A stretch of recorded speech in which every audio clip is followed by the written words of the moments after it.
नहीं, उनकी आदत नहीं है। कौन है वो? और उन पे गाना क्यों बनेगा?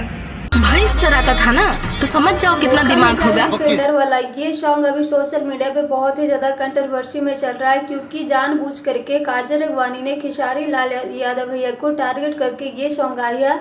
और अब चली अपना एकदम लंबा लंबा फेंक रही है लाइव आकर के कि मैंने उस इंसान के नाम कभी ले ही नहीं सकती, उसका नाम से मुझे ये है वो है, और मैं उनका नाम क्यों ही लूँगी, मैं तो खुद भोजपुरी के इतने बड़े स्टार हूँ, तो ये स्टार बनाया तुमको किसने।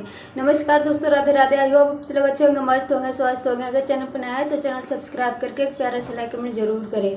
अगर आप लोग ये सॉन्ग नहीं सुने तो जाके जरूर सुनिए। बच्चा के भी ये सॉन्ग सुनने के बाद समझ आ रहा है कि ये सॉन्ग 100 to 100% सिर्फ खेसारी लाल यादव के लिए ही बनाया गया है, क्योंकि खेसारी लाल यादव और काजल अगवानी के ये जो प्यार मामला विवाद जो चल रहा है उनको अभी बहुत ही ज़्यादा चुभ रहा है, क्योंकि खेसारी लाल यादव के जो ये खुशी है, उनका जो अभी कामयाबी है, वो काजल अगवानी से देखा नहीं जा रहा, उनसे बिल्कुल बर्दाश्त नहीं हो रहा है। क्योंकि अब लगता है काजल अगवानी के कि अब कोई उनको तो पूछने वाला है नहीं, क्योंकि अब खुद ये 40 बरस के हो चुके हैं, तो अब इनसे शादी कौन करेगा। डिफेंडर तो छोड़ो, कोई ठेला वाला भी शादी कर ले तो बहुत बहुत ये खुद को लकी समझेगी। वैसे अपना राय जरूर दीजिएगा। Thank you.